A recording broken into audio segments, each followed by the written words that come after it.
Lesson 16 mouse input walkthrough. So in this, it says make the gears spin the opposite way when the space bar is not being pressed. So if you look at the code right now, it says if space down, it's going to spin one way. Well, we want it to spin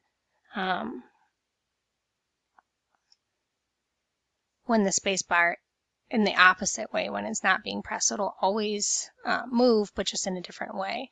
So I'm going to say else. So I can click on that little plus to add the else to come in here. And I'm going to copy these and paste them down instead of dragging new blocks out. And I'm going to reverse what these say. So I'm going to go to show text. And I'm going to change this -1 to a +1. This +1 to a -1. And this +1 to a -1. And go back to show blocks.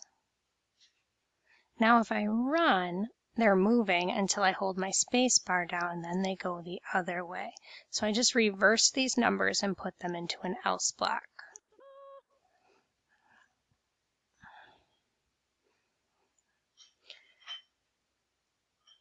All right, same program, but small difference.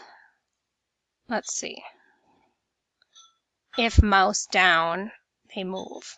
So if I hold my mouse down, they're moving. That's cool.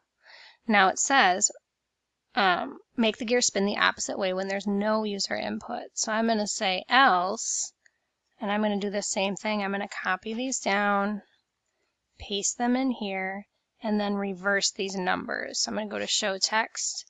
I'm going to change this minus to a plus, this plus to a minus, this plus to a minus, and run. Once I press the mouse and hold it down, the gears move the other direction.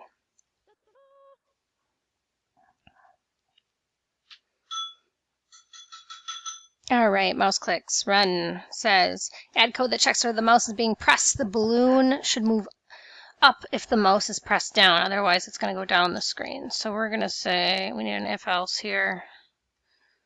This is the else.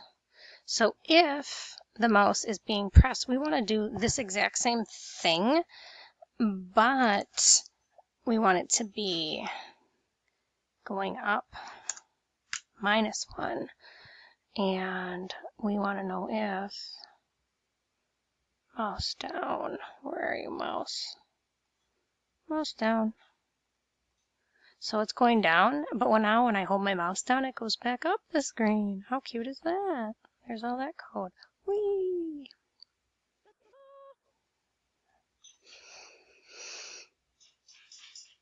All right, in this one we have a blender, and I'm going to go to version history because I started this one.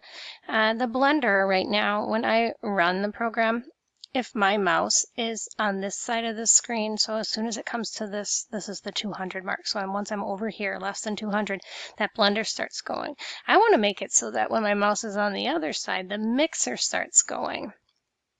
So I'm going to look at this. It says if worldmouse.x is greater than 200, we're going to make that.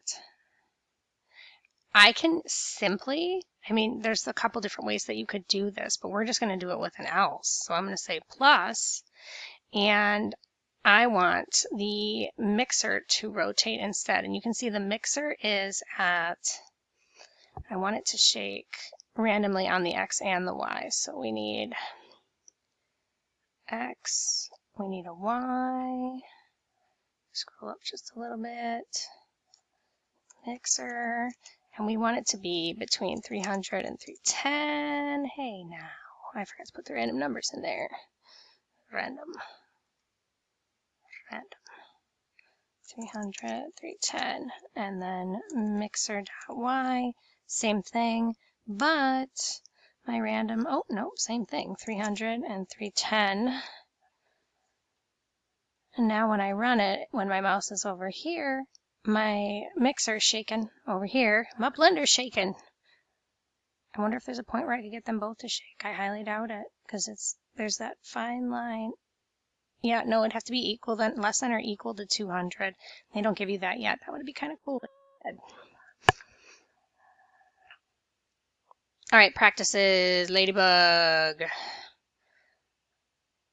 in this one, you want to use an if block to check whether the mouse position, so the Y, is below a certain point. So I've done this one.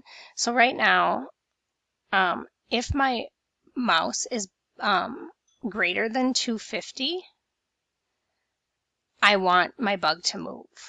So that's where I found it. So my mouse.y, so that's the location of this mouse pointer, as soon as it gets to 250 or lower, it makes the bug move across the screen.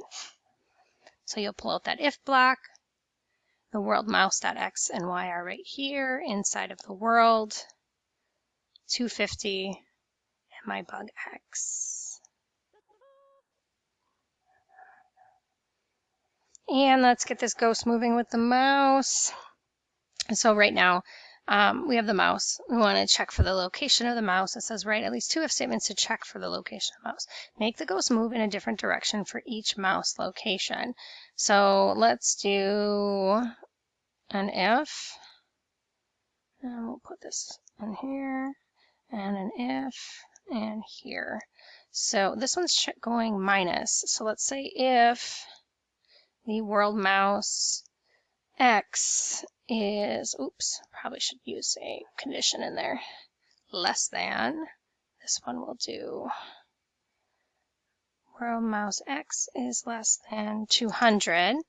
So right now that would make it move that way. Now we need a greater than. So if it's greater than, so on this other side of the screen, world mouse X greater than 200, I want it to move to the right. So there he goes. Wee, spooky.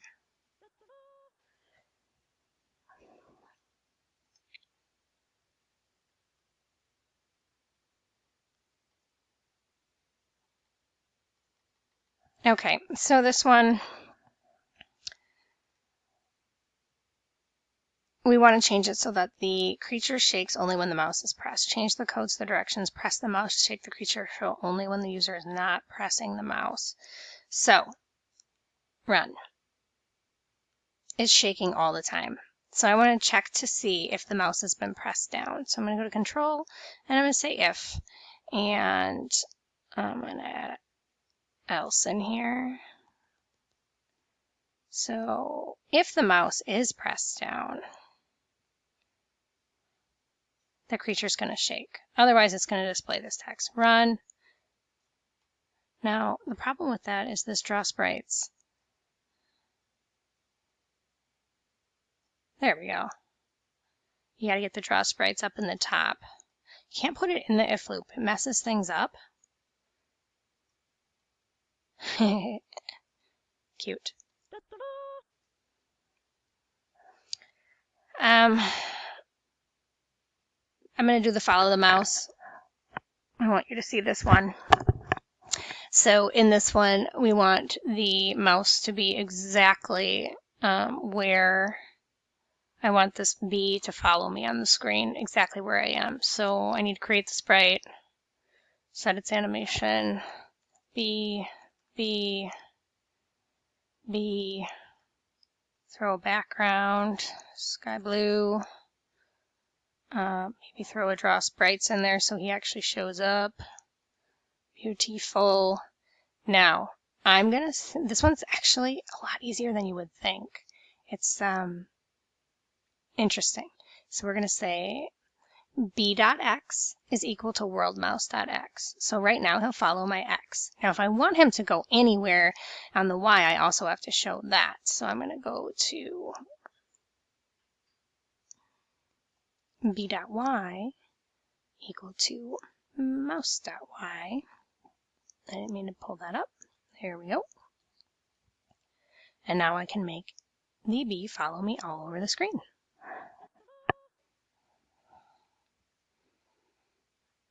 And you can try some of the other ones.